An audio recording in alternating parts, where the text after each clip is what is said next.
주 예수 그리스도의 이름으로 기도하옵나이다. 아멘. 할렐루야. 네, 오늘도 살아계신 하나님 은혜와 평강이 우리 사랑하는 성도님들 가정과 또 삶의 터전 가운데 늘 넘치시길 예수님의 이름으로 간절히 축원합니다. 네, 제가 지난 설교 때 제 설교 영상을 봤더니 숨소리가 굉장히 거칠더라고요.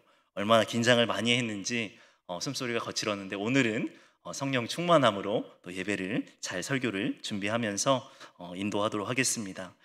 여러분, 오늘 이스라엘의 3대 왕, 이 솔로몬의 기름 부음에 관한 이야기를 하고자 합니다. 여러분, 이스라엘 공동체는 본래 신정 국가였습니다. 그런데 가나안에 들어가서 왕정 국가가 되었습니다. 백성들이 하나님 앞에 우리도 왕을 세워주십시오 라는 요청에 따라서 하나님께서는 이스라엘에게 왕을 허락하십니다. 그런데 왕의 자격 요건이 있습니다. 신명기 17장 15절 말씀을 우리 함께 읽어보겠습니다. 시작.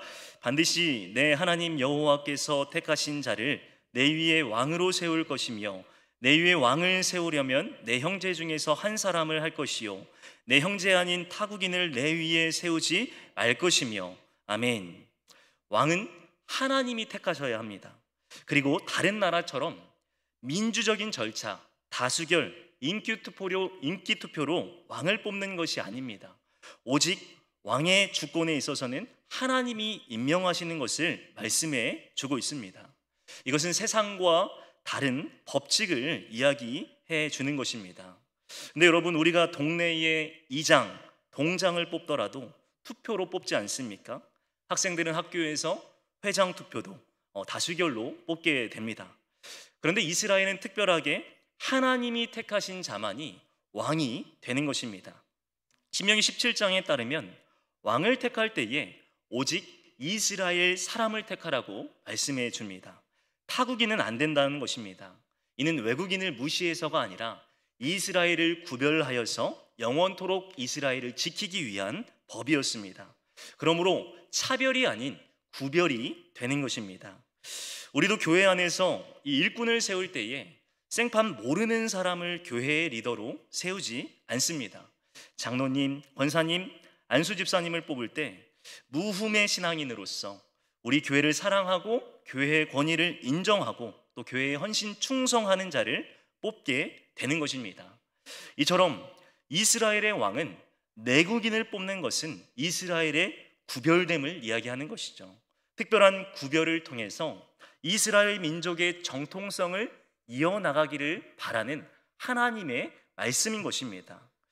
오늘 본문에서 이 아도니아의 반역을 막는 일에 선지자 나단이 주도권을 잡습니다.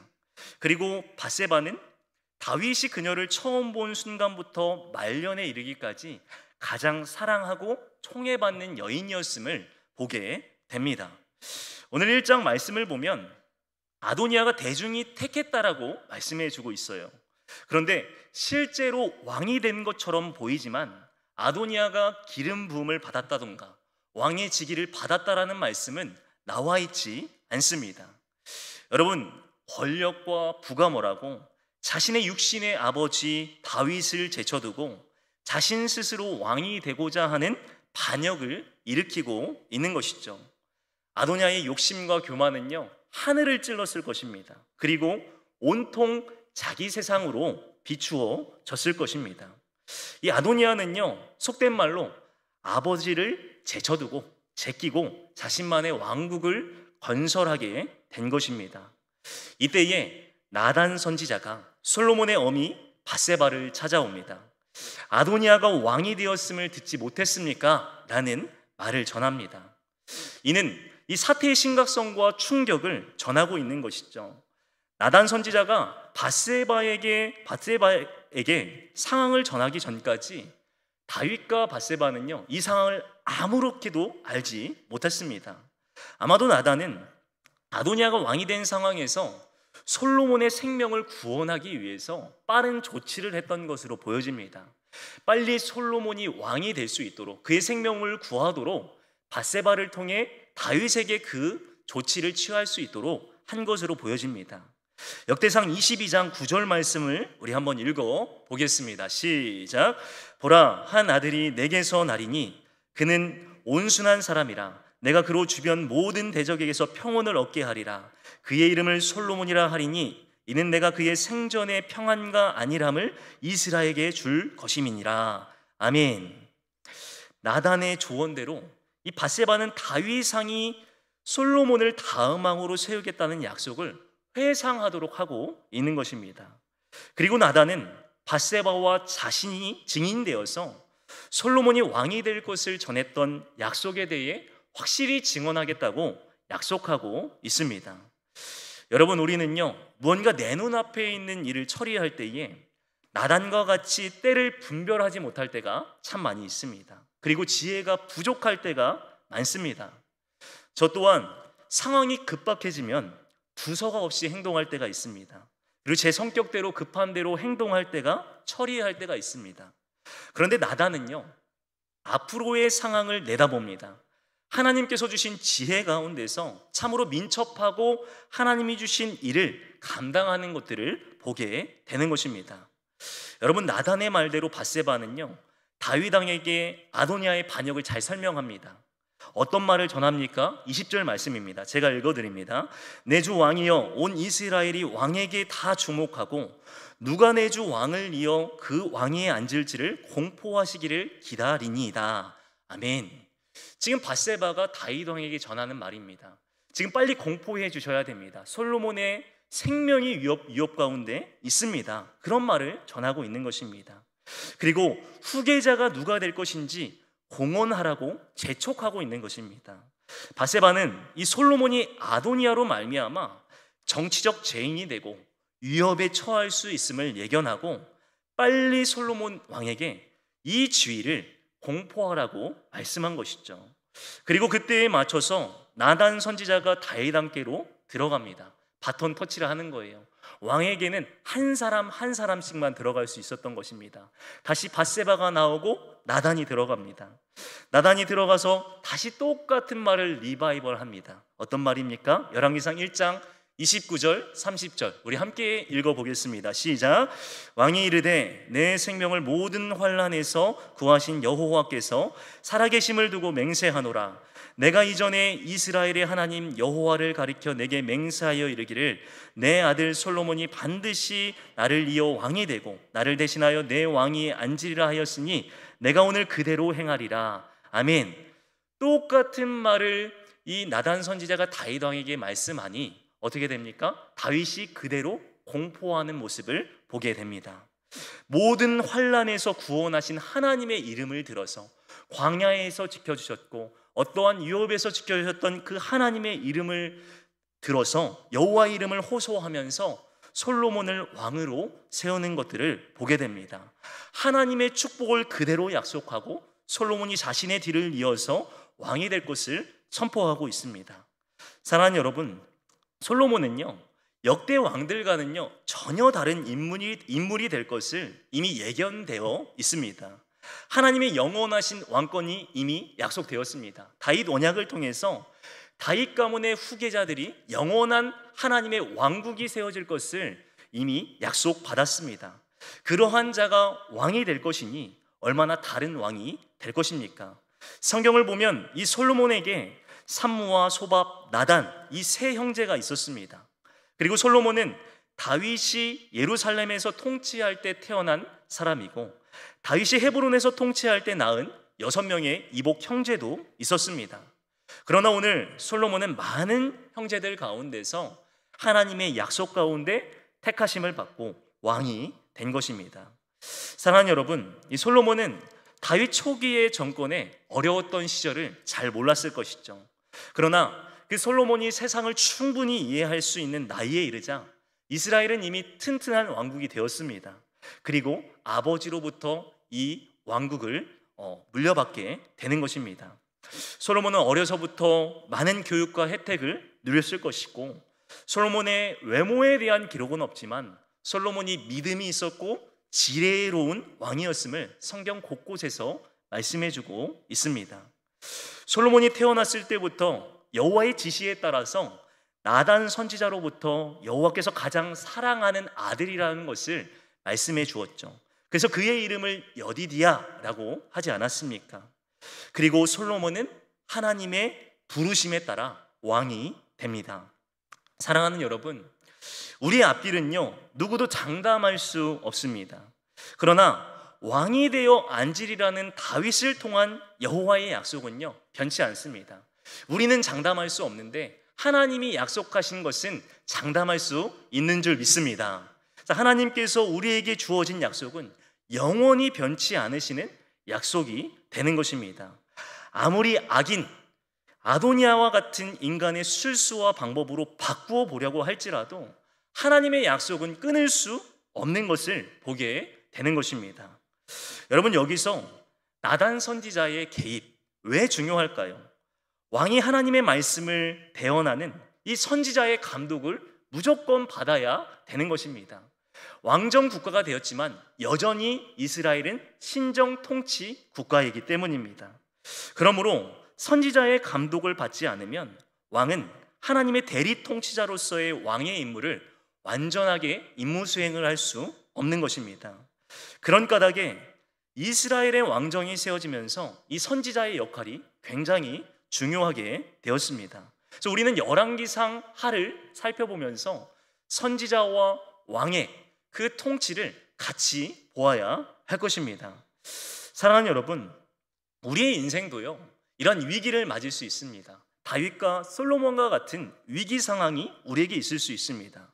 그러나 하나님의 계획은 우리 생각보다 훨씬 더 깊으시고 한이 없으신 은혜로 우리 가운데 역사하시는 줄 믿습니다.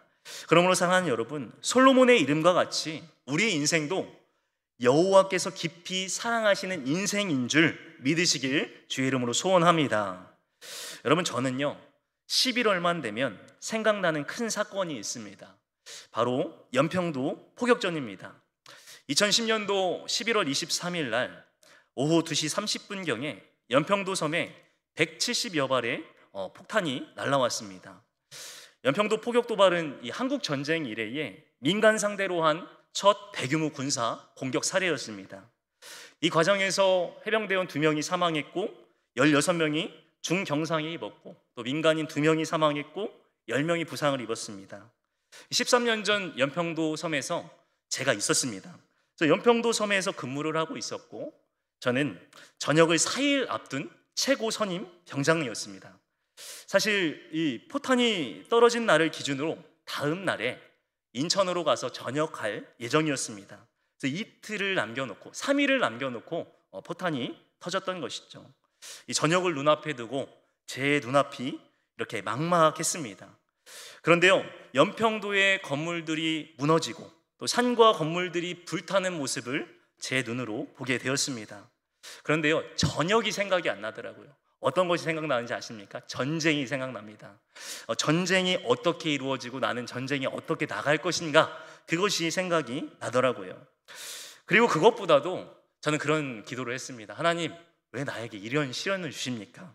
저 빨리 전역하고 이 세상에 나가서 신학교 다니던 2학년 다니고 또 신대원도 가야 되고 앞길이 창창인데 왜 저를 여기서 죽게 놔두십니까? 이런 기도를 하기 시작했습니다.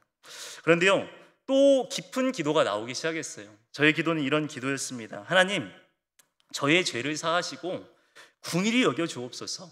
저를 부르신 뜻이 있을 텐데 하나님 살려주시면 한 번 더 사는 인생인 줄 알고 하나님 나라 위해서 교회에서 헌신하고 희생하겠습니다. 그런 기도를 하게 됐습니다. 근데 여러분, 또 더 나아가서 어떤 기도를 했냐면 하나님, 함께 있는 부대원들 지켜주시고 저 좀 살려주세요. 그런 기도를 했습니다. 그리고 이 우리나라를 지켜주세요 라는 기도를 하게 됐습니다. 1차, 2차 포격이 끝난 뒤에 잠시 소강 상태가 이르렀고 더 이상 포격은 없었습니다. 그리고 지하 벙커에서 하루를 자고 그 다음 날에 마지막 민간배를 타고 연평도에서 이제 인천으로 나오게 되었습니다. 여러분, 감사하게도 저는 전역을 그 시간 그때에 알맞은 때에 하게 됐습니다. 근데 그 어려운 시간에서 하나님께서 부르심에 대해 저는 생각하게 됐습니다. 하나님께서 나를 부르셨다면 하나님이 나를 살려주실 것이고 나를 이 땅에서 하나님 나라를 위해 귀하게 섬기게 하실 것이라는 확신의 기도를 하게 되었던 것입니다. 그래서 하나님께서 저를 사용하시기 위해서 저를 살려주신 것 같아요. 그래서 이곳에 여러분들도 만나고 또 가정을 이루고 또 하나님 사역을 계속하게 된 것 같습니다. 근데 여러분, 우리의 부르심, 여러분들 각각의 부르심이 있을 것입니다. 나의 기도를 들으시고 부르심에 합당하게 행하는 삶을 살게 하기 위해서 고백하게 하시는 그런 시련과 어려움들을 우리에게 만나게 하신다라는 것이죠. 로마서 11장 29절의 말씀을 우리 한번 같이 읽어보겠습니다. 로마서 11장 29절 시작. 하나님의 은사와 부르심에는 후회하심이 없느니라. 아멘. 주님의 은사와 부르심에 후회하심이 없습니다. 저와 여러분들을 어떻게 쓰실지, 어디로 보내실지 우리는 알 수 없는 것입니다. 오늘 솔로몬의 삶 또한 그렇습니다. 태어나 보니 다윗의 아들이었고 하나님의 부르심에 따라 그는 세 번째 통일 왕국의 왕이 되어집니다. 저와 여러분들을 부르신 목적과 계획을 깨달으셔서 확신을 갖고 주의 나라를 다스리시고 확장해 나가시고 건설해 나가실 수 있는 저와 여러분들 되시기를 주의 이름으로 간절히 소원합니다. 오늘 다윗은요, 능숙하게 아도니아의 반역을 진압합니다. 그리고 다윗은요, 분야야 장군 휘하에 있는 다윗의 특별 시위대에게 솔로몬을 노새에 태우고 예루살렘을 지나 기름 부음을 받은 장소로 인도하라고 합니다. 여러분, 노새를 탔다라는 것, 이것은요 이미 솔로몬에게 왕권이 부여될 것을 암시해주고 있습니다. 여러분, 열왕기상 1장 34절 한번 같이 읽습니다. 시작. 거기서 제사장 사독과 선지자 나단은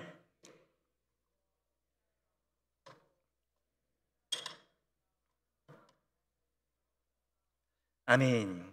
마침내 솔로몬은요 기온에서 기름 부음을 받습니다. 그리고 이스라엘의 왕이 되어집니다.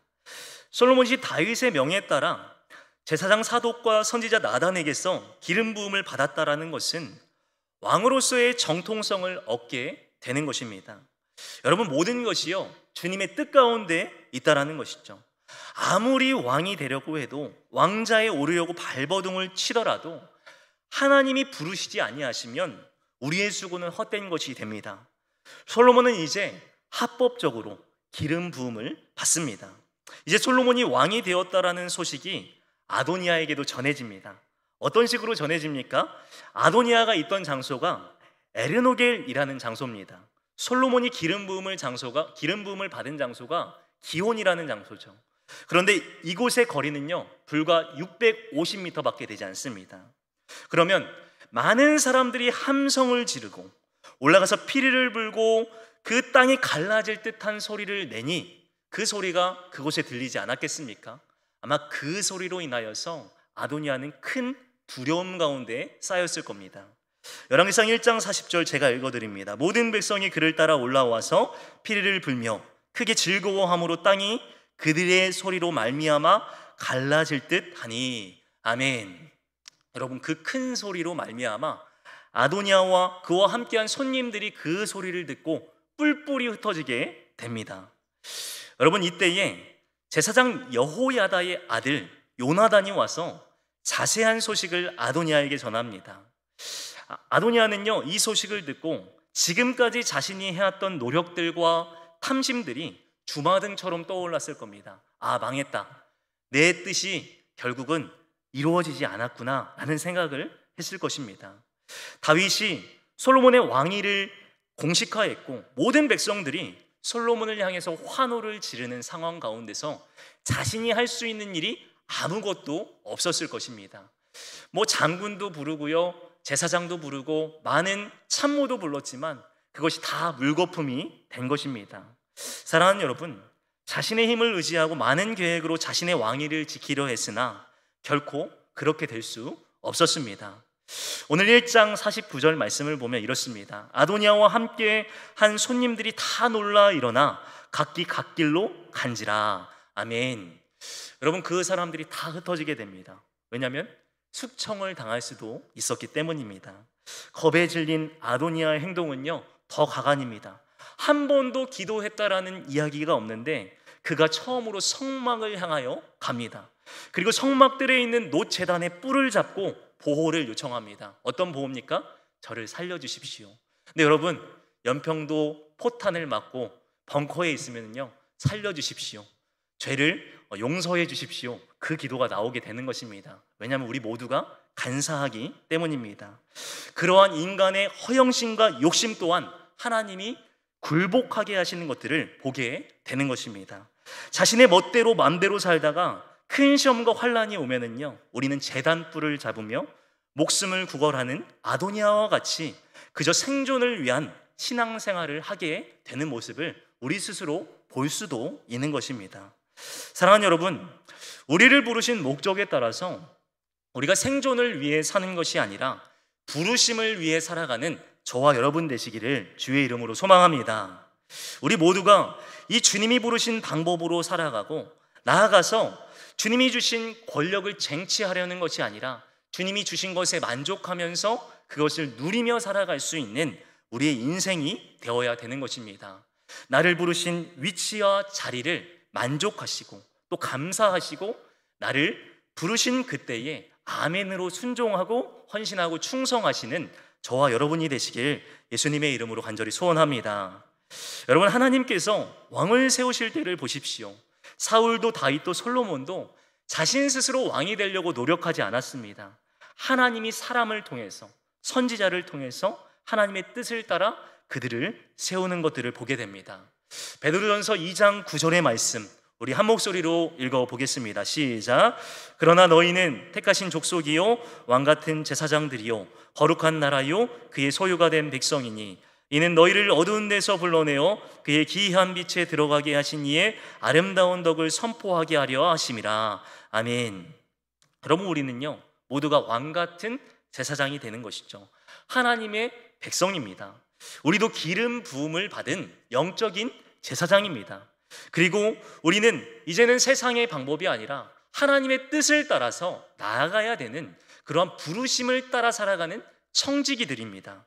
그러므로 우리의 힘과 질서가 아니라 우리는 하나님이 세우실지 아닐지를 구별하면서 하나님의 때를 기다리는 그러한 자들이 되어야 되는 것입니다. 나를 하나님 나라의 왕자로, 공주로 부르셨으니 우리는 주님의 부르심을 따라서 살아가는 자들이 되어야 되는 것입니다. 우리는 이런 삶을 부르심을 따르는 삶이라고 표현합니다. 에베소서 4장 1절 말씀을 보면 이렇습니다. 그러므로 주 안에서 갇힌 내가 너희를 권하노니 너희가 부르심을 받은 일에 합당하게 행하여. 아멘. 바울은요 에베소 교인들의 부르심에 합당하게 삶을 살 것을 권면합니다. 합당하게 행하라는 것은 그러한 삶을 살라라는 표현입니다. 그렇다면 합당하게라는 단어의 뜻은 무엇입니까? 부르심과 행위가 조화를 이루어야 된다는 겁니다. 부르셨다면 그에 맞는 행위를 해야 되는 것이죠. 우리는 목사로 부르심, 그리고 장로로 부르심, 권사로 부르심, 성도로 부르심에 따라서 우리는 그러한 행위로 우리 교회를 섬기고 가정을 섬기는 그러한 역할을 감당할 것을 바울은 권면해주고 있는 것입니다. 그러므로 합당하게 행할 것, 책임을 다할 것을 말씀해 주고 있습니다. 솔로몬을 왕으로 부르신 것처럼 우리를 믿음의 제사장으로 부르셨습니다. 그리고 우리는 교회 공동체를 세워야 되는 책임이 있습니다. 그리고 가정을 아름답게 세워야 될 책임이 있습니다. 그래서 우리의 부르심에 합당한 삶을 따라간다는 것은요 굉장히 어려운 것입니다. 그러므로 우리 모두가 이 일들의 부르심을 받았으니 창조의 목적을 따라 생육하고 번성하고 땅에 충만한 그런 하나님의 목적을 따라서 우리는 부르심에 합당한 삶을 살아갈 수 있어야 할 것입니다. 자신의 권력에 허영심과 욕심의 삶이 아니라 하나님께 사랑을 받은 이 여디디아의 삶, 하나님께 사랑을 받은 부르심의 삶을 우리는 계속해서 살아가야 되는 것입니다. 여러분, 솔로몬은요 아도니아를 성막에서 끌어내어 처형할 수도 있었어요. 죽여도 됩니다. 그런데 어떻게 됩니까? 그렇게 하지 아니하고 자비를 베풀어 줍니다. 그리고 솔로몬은 통치 기간 동안에 이러한 은혜의 규범을 따라서 백성을 다스리는 것들을 보게 됩니다. 여러분, 말씀을 맺겠습니다. 오늘 여호와 하나님께서는요, 솔로몬을 왕으로 부르셨습니다. 그리고 하나님의 계획과 섭리에 따라 가장 알맞은 시기에 기름을 부어 왕으로 세우십니다. 죽음의 위협 가운데 있었습니다. 아도니아가 더 힘이 강력해지게 된다면 죽을 수도 있었던 것입니다. 그런데 하나님의 부르심에 따라서 그는 하나님의 뜻에 따라 알맞은 시기에 왕이 되어집니다. 여러분, 나를 부르신 그 자리, 가장 귀한 자리인 줄 아시고, 여러분들이 하나님을 섬기실 때에 가장 최선의 것으로 드리시고 가장 최고의 것으로 드리시고, 은혜의 규범을 따라서, 하나님의 말씀을 따라서, 하나님의 지혜를 따라서 우리가 그렇게 부르심을 합당하게 행하는 그러한 믿음의 삶을 계속해서 살아낼 수 있었으면 좋겠습니다. 모든 주권이 하나님께 있다라는 사실을 기억하시고, 나를 지으신 이도 하나님이시고 부르신 이도 하나님이시라는 사실을 기억하시고, 우리가 굳건한 믿음 안에서 부르심의 책임을 끝까지 감당하시는 우리 귀한 믿음의 우리 봉동중앙의 모든 성도님들의 가정과 그리고 우리 교회 공동체가 되시기를 주의 이름으로 간절히 축원합니다. 아멘. 우리 시간 함께 찬양하시고 기도하도록 하겠습니다.